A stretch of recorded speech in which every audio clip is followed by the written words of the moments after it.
Good morning. Welcome back to the Real Estate Hour. And who do we have on the line today? We have Jon Stout, Airport Manager of Charles M. Schulz, Sonoma County Airport. Welcome, Jon. Welcome.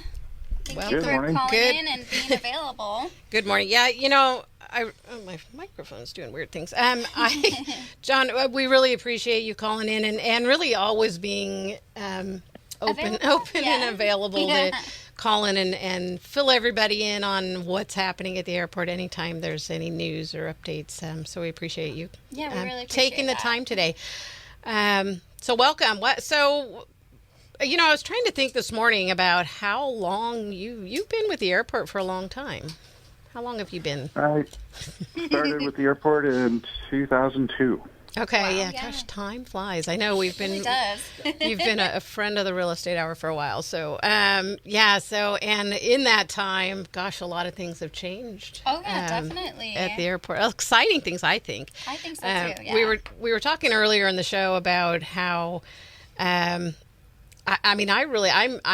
We both, Stephanie and I both live Northwest Santa Rosa, so we get to see the planes fly over. Once in a while there's a loud one, but I actually really think I think it's cool. And I think so too, yeah. I liked it's, and I think, oh, somebody's going somewhere or somebody's coming into Sonoma County, and it's makes me happy, makes me smile. So, but I know not everybody feels that way, but I know you do. And but you've got some big news about what's happening. There's some changes happening there at the airport.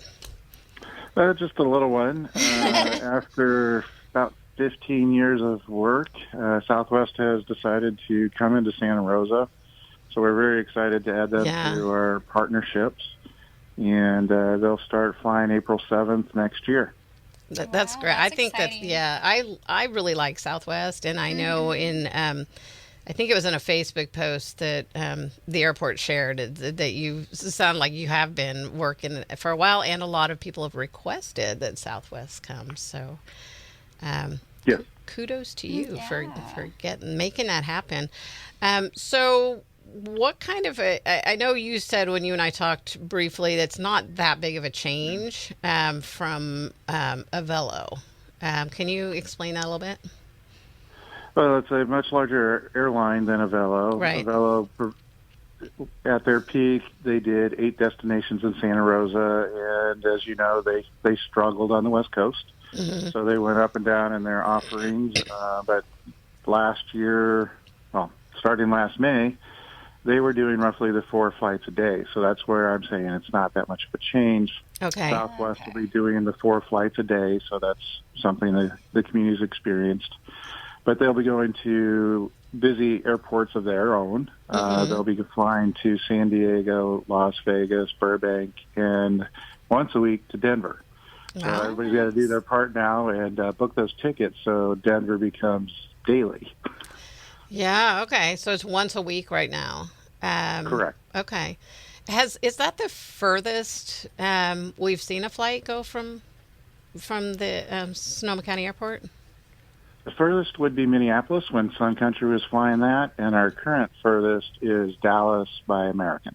Oh, wow. Oh, okay. I didn't realize we had a flight to Dallas. That's I didn't awesome. know that either. That's awesome, yeah. So good. So, like I said, the benefit outweighs the complaint, I think, of people that definitely. hearing the planes and all of that. But to be able to go to our local airport, not spend, add 5 hours to your trip by heading down to Oakland or San Francisco.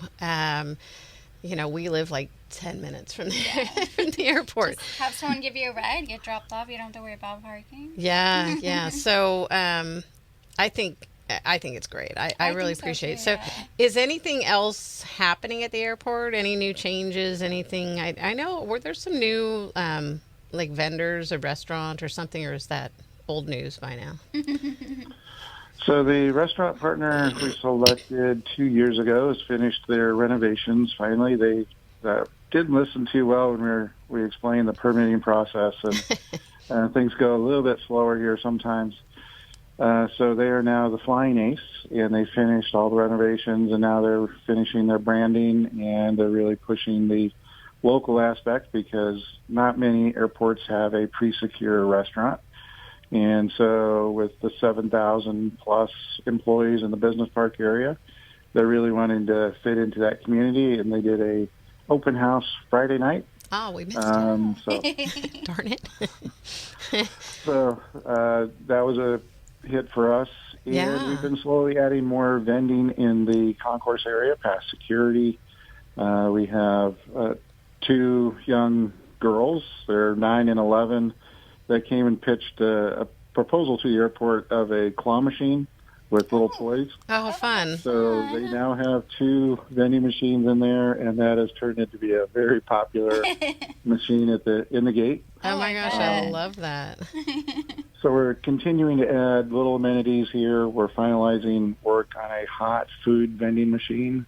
Oh. We had to finish up a commercial-grade kitchen past security. Okay. That is now done, and they're just working out the final logistics. Wow. So, I mean, that sounds great. So the Flying Ace, so they had their open house. Are they actually open now?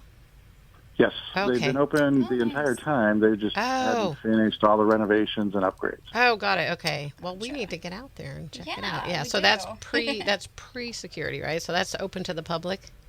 That's correct. Awesome. Okay. Oh, nice. So while we're in the pre-security stage, I know that I had heard, maybe last year, a lot of people talking about parking and issues with parking out there at the airport. Do you have any suggestions? Has that gotten better? It has gotten better. Okay. So this summer, last year, we had weekends where we were completely full. And so far, we are running about 15% capacity available on weekends. So Okay. there is adequate parking. Good. We also have a valet program. So on those days where we are full, we activate the valet at the long-term rate instead of a regular valet rate. Okay. And nobody will have to be turned away. Good. And then also we've been pushing harder with Smart. Yeah. So their Smart Connect shuttle and the increased hours on the train have helped as well. Oh, that's So- a good idea. Yeah, I think that's We great. like to say it's the smart way to fly, but Definitely, yeah. We like that too. That's a great slogan. I think the Smart has really added a lot to that as well, to the airport access. Yeah, So that's definitely. good to hear, because I was hearing people say, parking is horrible. So I'm glad it's gotten better. And as with everything else, I know it's an ongoing process. Yeah. I was going to ask, so with adding Southwest, is that going to change any of the routes? Will there be new routes, or will it still kind of be the same kind of flight path? Oh, as far as the takeoff and Yeah. landing. so the addition of Southwest doesn't change any of the routing. That is all handled by FAA. Okay. We've been working on a study to modify those to make them more neighbor-friendly. Mm-hmm. As we've been saying, though, it's the FAA, they're federal government. They move Yeah. very slow. But Right. we're now in the final design phase. So we're hoping to submit packages to the FAA around the 1st of next year. Okay. And then they do their review and safety analysis of all that. So we're hoping in another year and a half, we'll get those procedures modified, because the FAA did change significantly procedures January of 24, which routed aircraft over previously areas that didn't see a lot of aircraft. Right, I know that. Last time we spoke, and I can't remember if it was here or when I went to one of the community outreach events you were doing. But you said that, suddenly you were getting calls from Sebastopol. It's like, what is this suddenly, this plane? So that was the FAA. Is it FAA? Yeah. Yes, the Yeah. FAA did that to us, and didn't do any outreach in our community, and didn't give us any advance notice on that. So Wow. we're dealing with that, and Yeah, with anything with the government, federal government takes a little bit longer. I remember talking to you about. I know that there's a lot in those studies, and I think that's what you're talking about. That you're getting ready to turn in the final. But there were kind of check-in points that the pilots have to hit, and then at points in between that, they can go a little rogue if they want to and not follow it. And you were trying to work on, I think, adding some additional check-in points. Is that part of what the plan is that you're working with FAA or submitting? Okay. So it's the instrument procedures the pilots follow for arrivals and departures. And they're trying to integrate it into the national system. And there's a lot of traffic in the Bay Area. So it gets a little difficult on that routing. So we want to add in new points. We want to make it so there's more of a continuous descent instead of a leveling off and adding power. Mm-hmm. And the biggest problem with the one that was done in January of 24, they instruct the pilots you can start turning once you reach 500 feet. So we want to extend that, make that altitude higher, because that's where the big difficulty is. The planes they're following a legal procedure. Right. But in some of those areas, they're only at 1,500 feet, 2,000 feet, so they're lower with full power, and that creates more noise. So we want to reduce that and refine those points and get them to a less populated area. That's why it's been so complicated. It's really getting it tied into that national system and making it work for what's on the ground here.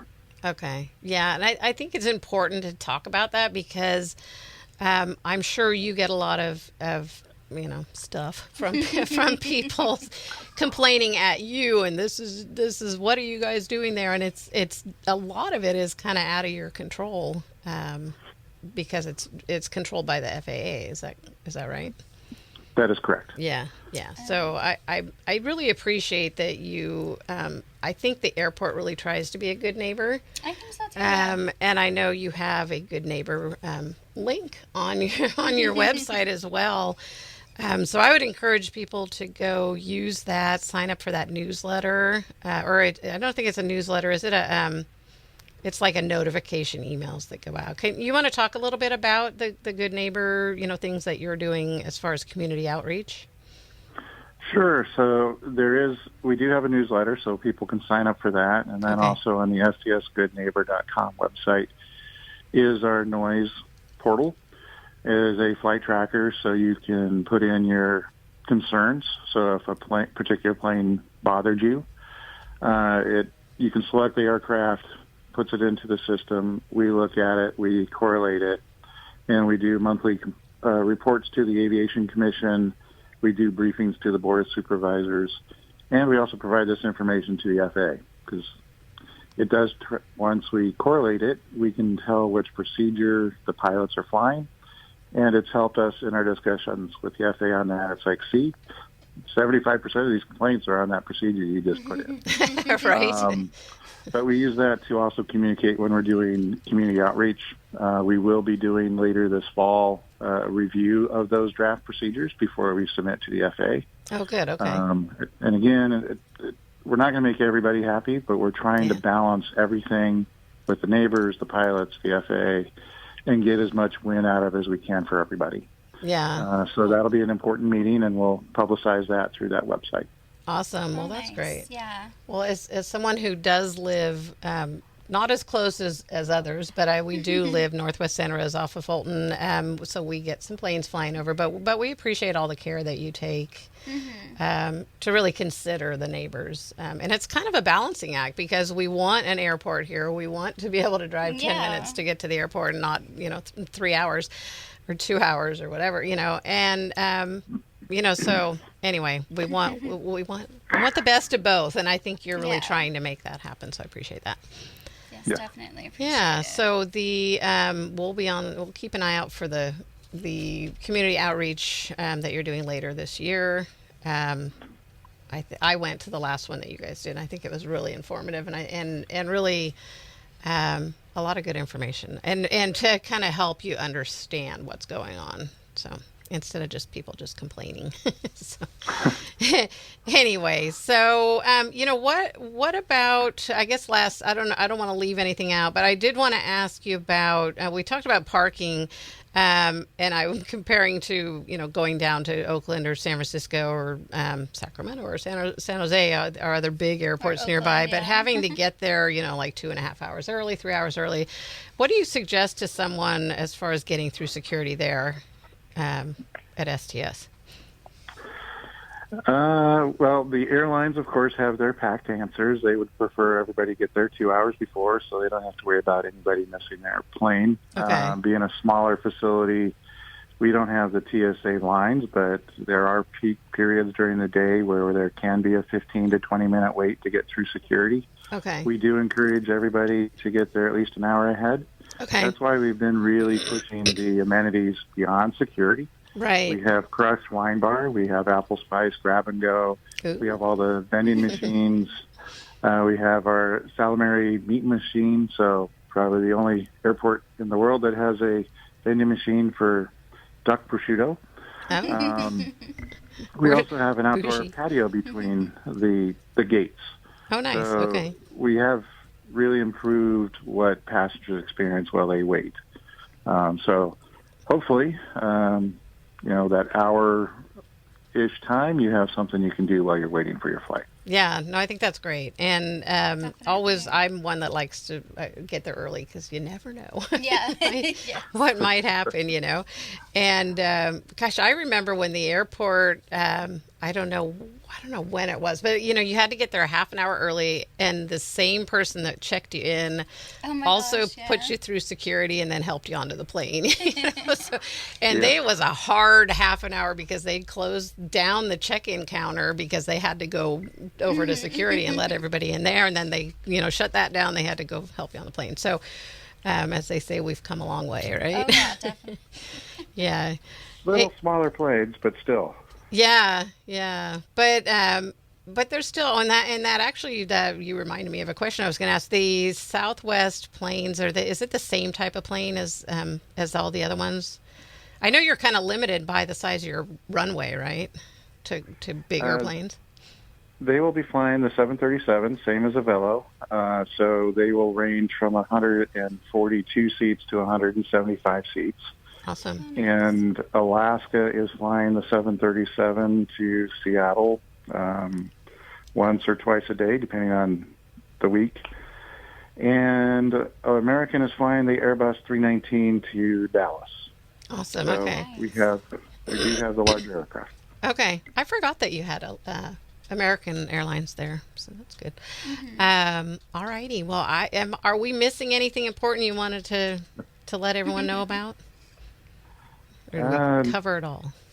I think we've covered it all. So right. We do have the 3 carriers, and we have 12 destinations. So on our website, we do have how to get there. It's a way you can look up how can I get to where I want to go, and it can help you look at one-stop connections from Santa Rosa that helps you find ways to fly from Santa Rosa. Oh, good. And actually that I was going to ask you that as well. As far as Southwest, I know they have some big hub, areas as most airlines do, but is there some of the places they're flying are those hub cities or hub airports that'll get you then off to other places?